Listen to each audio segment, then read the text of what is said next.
Hello. Suppose I wanted to talk a little bit about my thoughts around some of the current political events in the States. Not necessarily because I'm going to do anything, but more along the lines of being part of a conversation or being able to say afterwards that I said something about my thoughts, wasn't simply dragged along by the tide, just waiting for a place to die. Instead, I said or thought something along the way. Anyway, I don't have a script or anything, and I'll try to make this relatively short, because I could probably go on for an hour or two. For now, though, we'll start with going through ice, Venezuela, and Greenland. So with the ice bit, the immigration enforcement, one thing that I have been curious about the entire time is, like, what really is the point? It seems the worst possible way to go about doing what the purpose of immigration is, right? If you want to shut down further immigration, you block the border. If you want, or you direct resources towards the border, controlling that at least. If you want to remove dangerous criminals, then you work within the legal system already. You work with the police force. You say, well, these people have criminal records and we're going to give you a bunch of money. We're going to send our officers. We're going to find them. Criminal records based. If the point is to remove illegals from the street, then we have an interesting case going on here. So, first of all, you enter into communities which are relatively peaceful. Or at the very least, they're more peaceful than they were before federal authorities were knocking down doors and stopping people in the streets and so on and so on. I mean, by definition, you put 2,000 armed men on a street running through a city, it's going to be more dangerous than it was. Going to be more disruptive. And if you are successful in removing illegals from the city streets, what is the actual effect of that? I mean, I think you could go on quite a bit regarding the economic effect. But as a personal effect, one of the problems with doing something like this is, A, you cannot recognize someone who is illegal by their look, by their speech. It's simply not possible.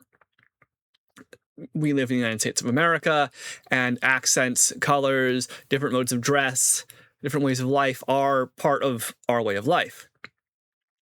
So you end up doing is one of two things. Either you are investigating people who you know are illegal already, in which case this is not a failure of the people who are illegal. This is a failure of the government itself. Now, I understand that some of the idea behind ICE is, well, the governments of whoever and wherever have let the illegals go for too long, and now the federal government's going to go in and kick them out. But this is extremely disruptive, problematic. And one thing, like, okay, so you're going to stop people in the street. You're going to say you're illegal, you're not illegal, and so on and so on. You are going to catch people who are doing no problem whatsoever, right? You're going to catch people who are citizens. You're going to catch people who are just in the wrong place at the wrong time. You're going to catch people who were accidental illegally because they were brought here when they were 5 years old. You're going to catch people who, yeah, came over the border and are involved in drugs and gangs and all sorts of things. But again, you can stop that by focusing on criminal activity. Something else is we have reports of people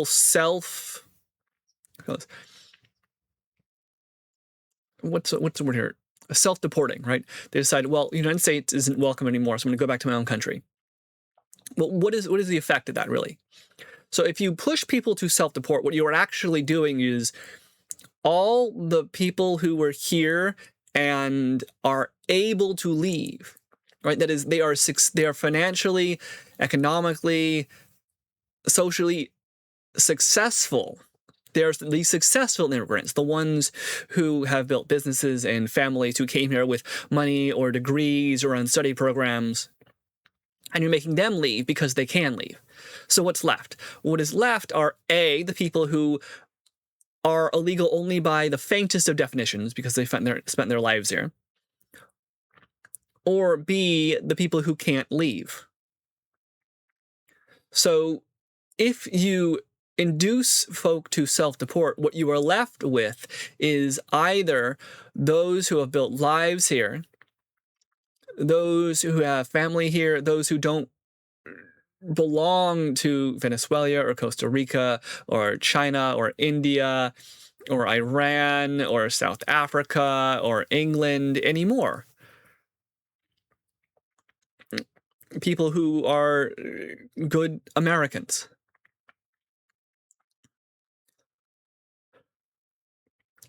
And you're also left with the folk who cannot leave, the ones who are unsuccessful, the ones who are criminals or are problems. Now, the effect of all that is more disruption on the street. Okay, you hit the easy targets, the rich, the movable, the ones who aren't really that linked to the country, the successful, and make them leave. And you are left with people who are indelibly linked to the American identity and psyche and economy, and social system and all that, or those who are problematic. And you cannot tell the difference between these two. Again, if you want to strike criminals, you go through the criminal system.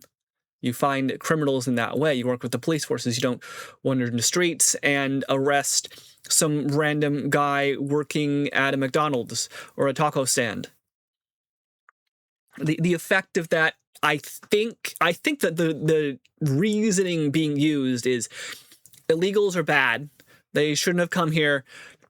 We want to take them away and make space for Americans. And if you make an illegal leave his job at McDonald's and throw him in jail because he's a bad person, then an American, some white American, essentially, is going to step in. And I don't mean white in color. I mean like white in culture, maybe, right? Somebody who is hardworking and historically linked to America and believes in democracy, the flag, and the benefits of just getting down and doing the job, right? Because some of the viewpoint, I think, is something along the lines of, well, Americans are lazy and they don't want jobs. Another viewpoint is, well, the illegals are taking your jobs. And another viewpoint is, well, the illegals are dangerous. And in my experience, a random American who grew up here is more likely to be dangerous, is more likely to be unsuccessful, is more likely to be a danger than someone who came here from another country. These aren't hard and fast definitions. This isn't 100% going to be that way or this way, but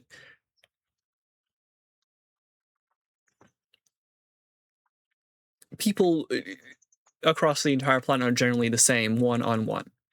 What is different is culture. What is different is the group. And so I think there is something to be said for making sure that immigrants are integrated into the United States. We don't have ghettos of one race or culture or country all in one space.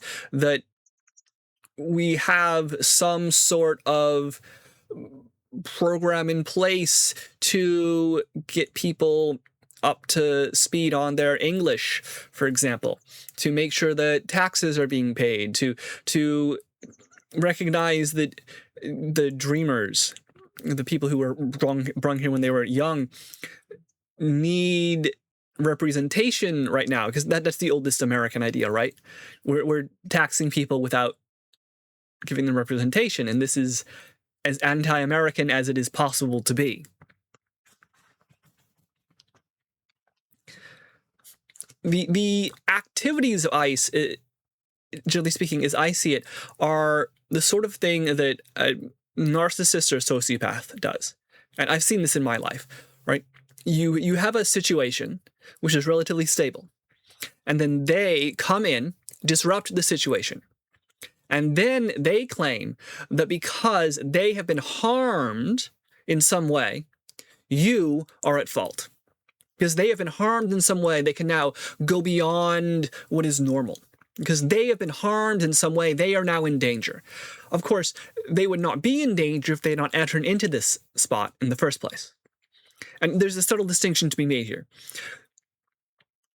You have, on one hand, someone entering into a space and causing problems and then claiming harm. And this can be done in an activist sense, right? Social rights, civil rights, racial rights, and so on. Right? You can say, well, I'm just demonstrating that people are harmed by this all the time. Okay. Another way you can do it is the narcissistic or sociopathic or whatever, the mental way, the mentally messed up way, right? Where the point is to be the problem and the solution at the same time. And always, always, always direct the blame to someone else, to some other group. If you see someone or an organization standing up and saying constantly, it's not us, it's them, it's not us, it's them, it's not us, it's them, they're lying. Straight up. Like in every instance I've ever seen.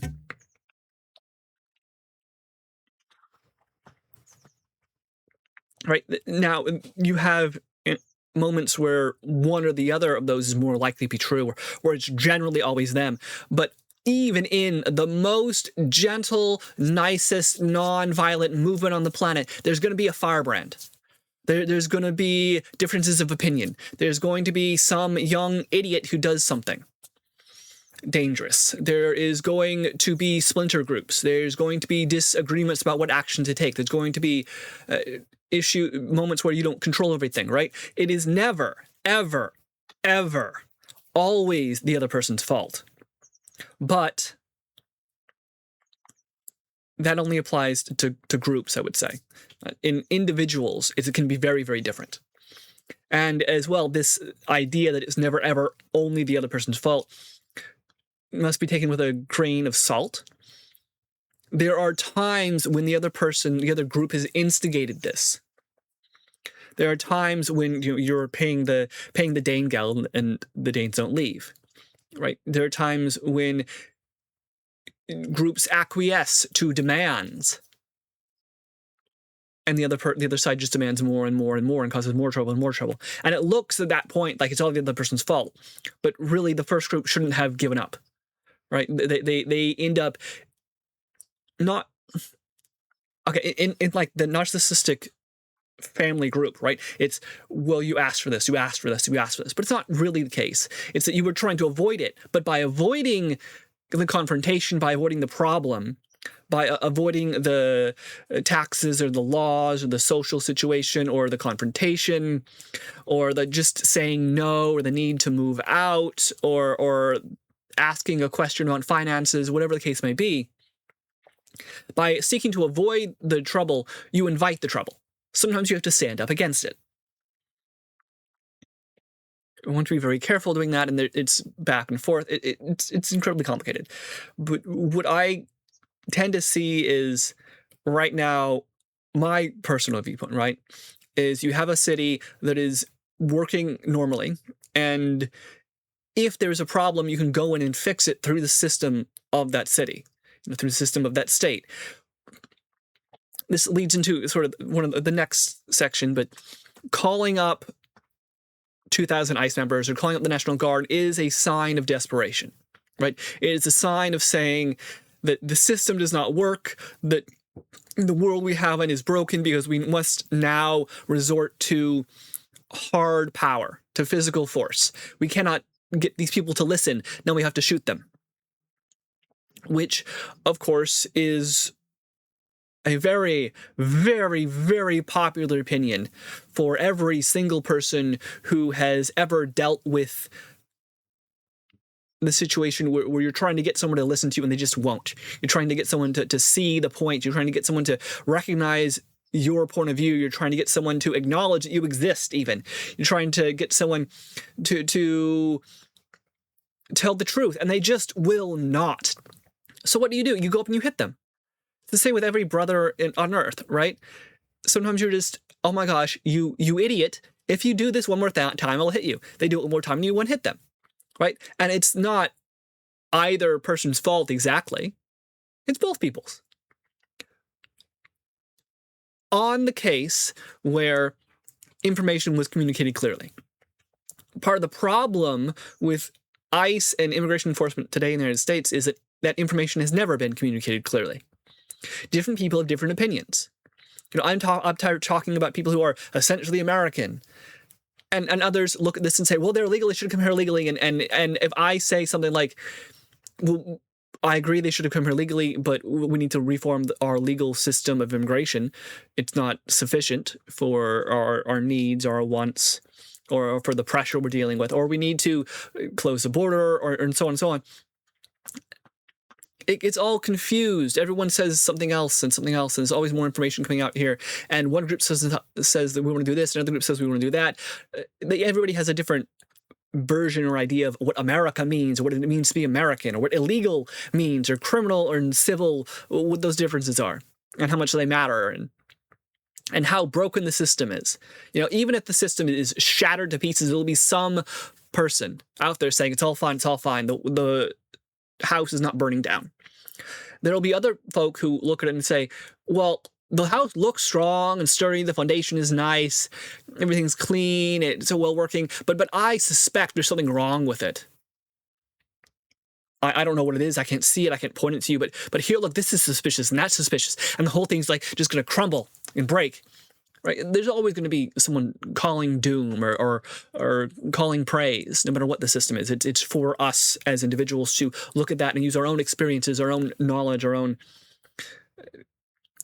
intuition and logic to recognize what the actual situation is. It comes down to individuals.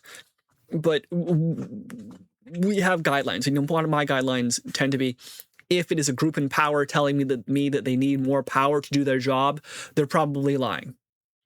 If it is a group telling me that people I have never met, that have never attacked me, are trying that are disorganized, are trying to attack and hurt me, I'm going, they're probably lying. If they're pointing out, hey, these random people you see in the streets, actually some of them are out to get you. A bunch of them are members of gangs, and we can't prove it, but we're going to send them overseas and get them out of your hair. We're going to save you. We're going to help you. Look at this danger. And I'm going, I don't see the danger. Just flat out, straight up, I do not see the danger. I see problems with criminality. I see problems with drugs. I see problems with money. And I don't think that the system is the world, the country is so broken that we need to call the National Guard. I don't think we are there. I think the purpose of doing this is to cause panic and trouble. The purpose of doing these immigration enforcements is to get people used to troops in the streets, is to cause a rift between the government and the people that governs. I think the purpose is to cause panic and trouble. I think the purpose is to disrupt all sorts of businesses so that someone else out there can buy up what's broken and concentrate their wealth even more. I think the purpose is to distract from actual issues by making up an enemy. This is exactly what happens in every tin pot dictatorship out there, as far as I know. You find an internal enemy that you can't really distinguish by looks or language or point of view, and you're saying, well, these people are after you, and they are hiding among you. Therefore, everybody must spy on everybody else. Don't trust anybody. Except us. We're the government. We're here to help. Mm. Okay. Okay, so the next point is Venezuela. You know, we attacked Venezuela. We kidnapped or captured or whatever the President Maduro, brought him back. Blah blah blah blah blah. And I think it's interesting the way we've done it. In that, look, there are legitimate reasons for invading or attacking Venezuela. Right? There are perfectly fine reasons and causes for all of this. Everything from the fact that Maduro is pushing it to be a Russian ally, and we don't want Russia to have a foothold on this continent, to the fact that it's a illegitimate governorship, you know, with a dictator, that they are invalidating elections, to the fact that there is a massive refugee crisis from Venezuela, and every country around Venezuela would probably like those refugees to either go home, or at least Venezuela to be a little quieter, or refugees to stop coming in mass. So if you can go in and make Venezuela a little calmer, that's good. And every country around them was like, yeah, go ahead. And to the fact that Venezuela recently, I think it was last year, suggested that they might attack French Guinea in order to take their oil, right? So now if you have a state saying outright, we wish to invade, we are planning to invade, we hope to invade, we are threatening to invade another country, and the United States and every other country on the continent looks at that and says, we don't want that to happen. We don't want wars and battles. We don't want invasions, right? And if by going in and disrupting the top of the Venezuelan government, we can do that. We can fix that issue. We can make it less likely, then go ahead. So there are all sorts of reasons for going in and disrupting Venezuela like this, for capturing Maduro. There are all sorts of reasons which the countries around Venezuela would be in favor of doing this. Unfortunately, our president seems to have chosen to harp on the oil. And this decision, I think, is utterly baffling, right? When there are a dozen legitimate, I just named four, right? Four, at least, very legitimate reasons for disrupting Venezuela, for invading Venezuela, for attacking the Venezuela and launching fighter planes and missiles and so on. And any one of those, you could probably get 2 or 3 countries around Venezuela to say, yes, Venezuela was doing this, and they were causing disruptions, they were causing problems, they're threatening to invade. I mean, you'd think French Guinea would be out here saying, yes, please attack Venezuela because they're threatening to attack us, and we would like territorial integrity to stay. We would like everything to be calm and safe so that people can grow up nice.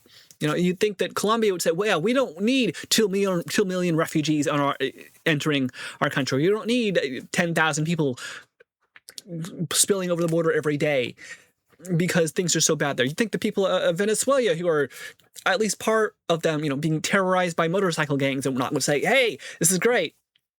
So you have the opportunity as the United States to make these claims, to make a moral claim, to push your soft power, to push your influence, to justify your actions. And what is the choice been made instead? What is the choice that has been made instead? We're going in for the oil, right? I mean, look, Venezuela has a bunch of oil, but we don't need the oil. We have plenty of oil in the United States. Oil prices are low. It takes years to make the investment. Venezuela is like 1% of oil production. There's no money in it. There's no resources in it. There's no power in it. There's nothing. There's no reason to grab Venezuela's oil. We don't need it. The world doesn't need it. And, personally, the future of the world is not oil. 100 years from now, if we're still mining or drilling for Venezuela's oil rapidly and desperately, then we're probably doing something very, very wrong.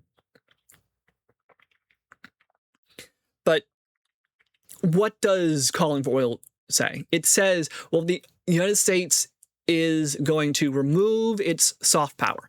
The United States is not going to walk around with a big stick and speak softly. Instead, the United States is going to strut in a military march, waving the flag and the missile, saying, "We will attack you, we will invade you. This is the might of the United States."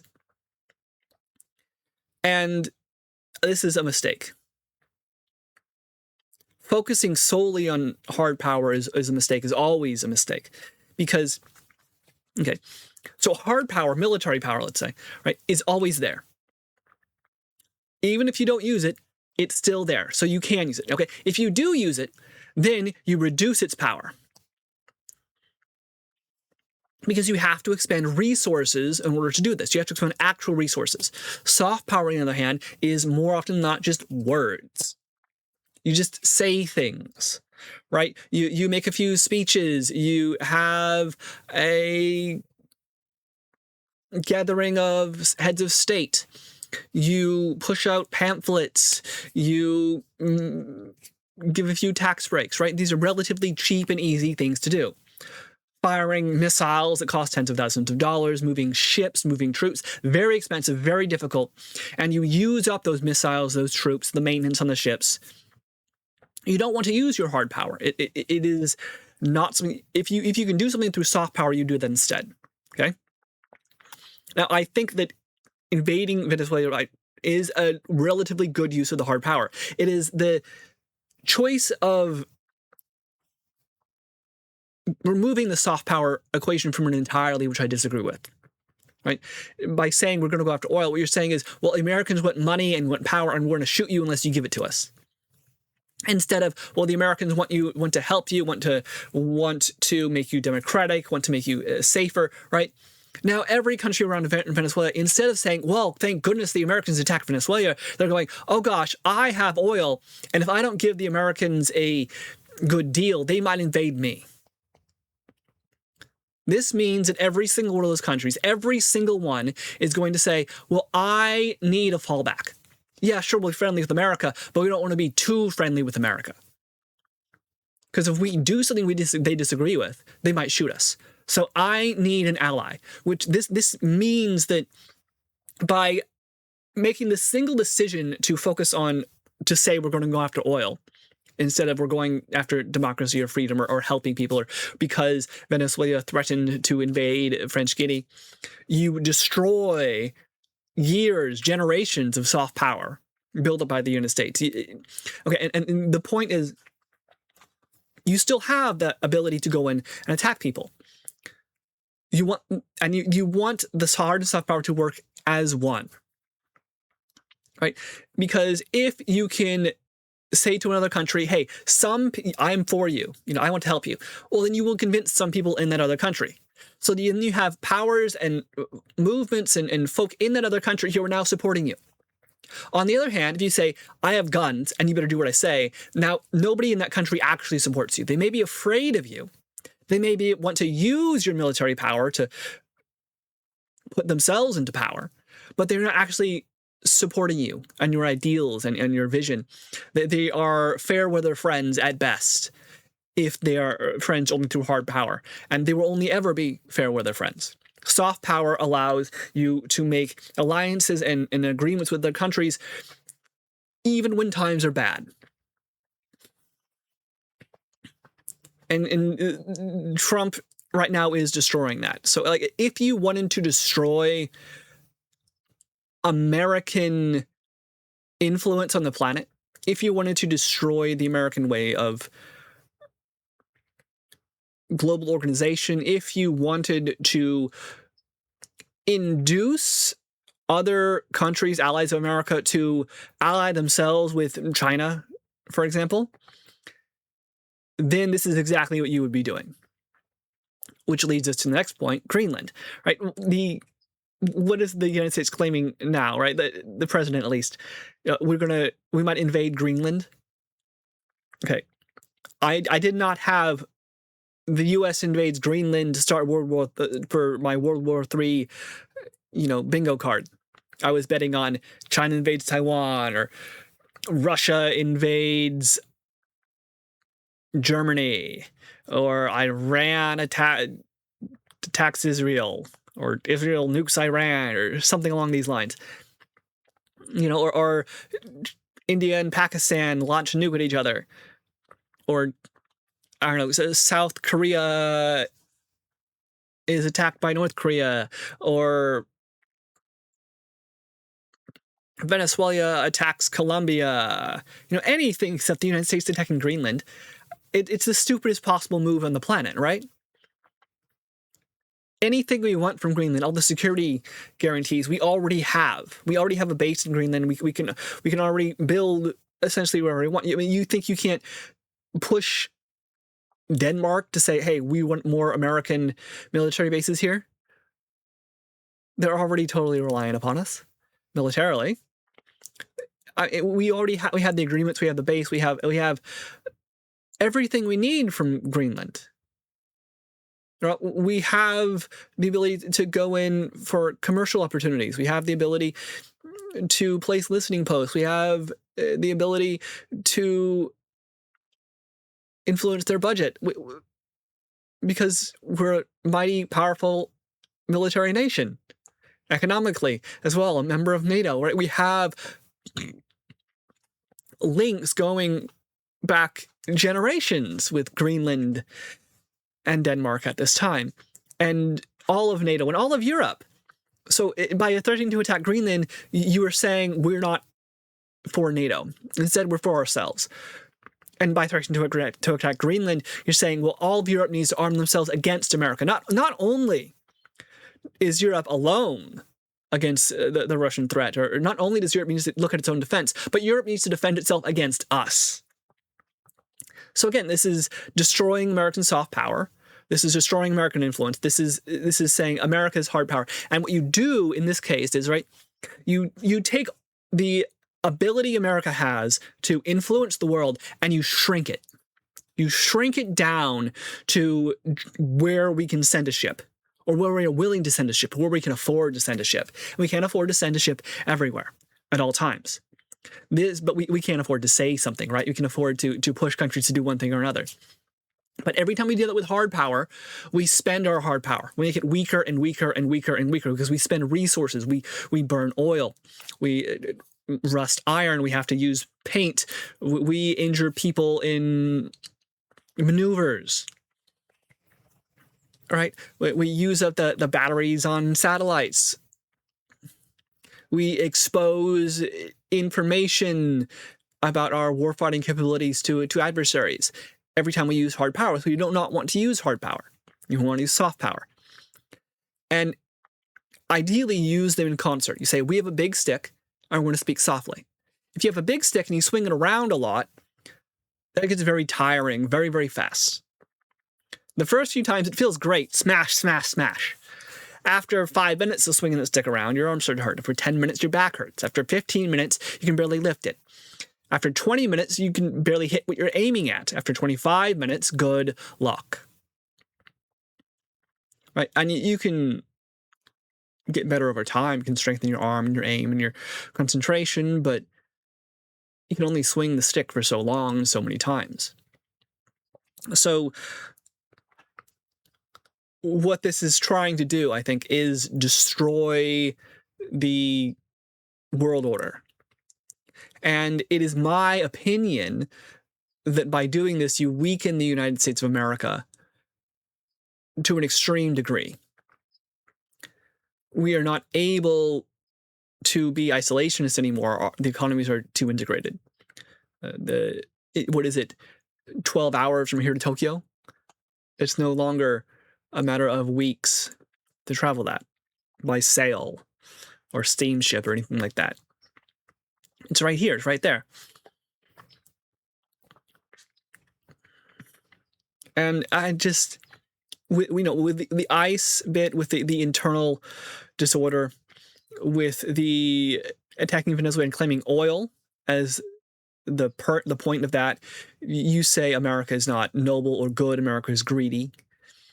This, of course, goes against several American ideals. And there are people in the States who are very happy to say, oh my gosh, we are the best. We are fighters. We are cowboys. We kill Indians. That's what we do.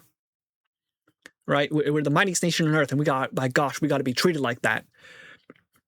But there are other people in the States who say, no, we are the nation of freedom. We're the nation of hope. We are the nation that allows all people of the world to enter our shores. And we're the nation who takes the best parts of every other country and uses them. And we are the nation of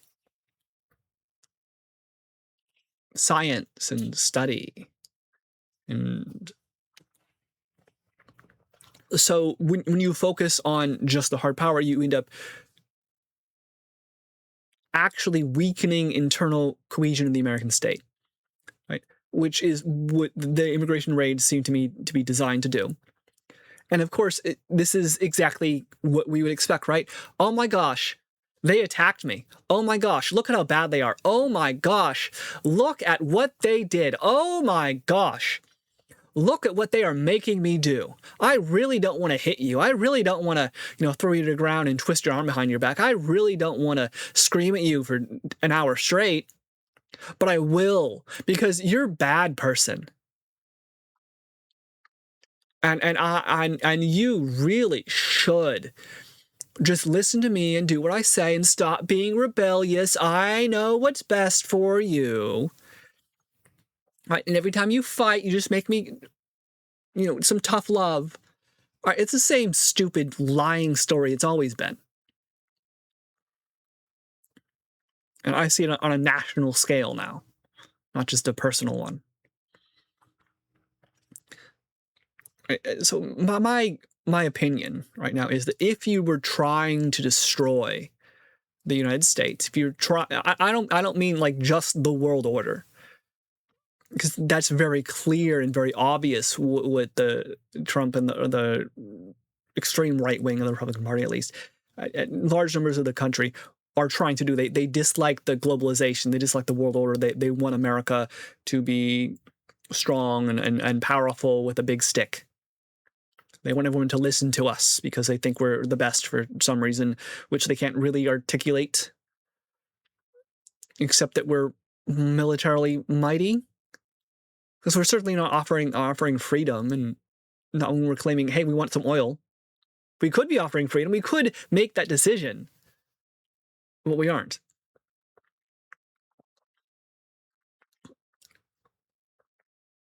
Right? Like the administration is attempting to change the world so that America is much more of a hard power than a soft power.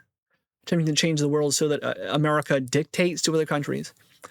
The problem with this, of course, as with every empire that has ever fallen throughout the history of the world, is that when you order people to do something that may work for a while.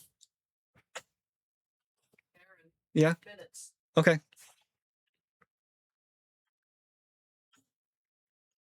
But it will not work forever. Any power, any government based on hard power only is doomed to fail, is doomed to fall. Because you cannot keep that hard power up forever. You cannot keep the military and use it in every single instance. You cannot keep a country cohesive. So by attempting to shift the United States from a democratic power, from a human rights power, from a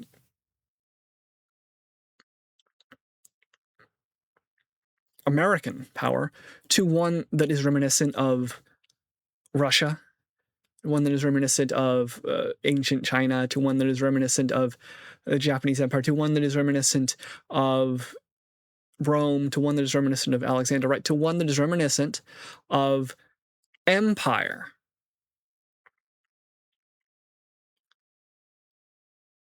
Means that you are choosing for your country to fall apart eventually. It may look good, it may be fine for you or your descendants, but at some point the country, the empire, will fall apart. It will happen if you use hard power. The only possible way to keep a country going for forever is through soft power, is through a cohesive national narrative. You cannot do it with an ethnic state.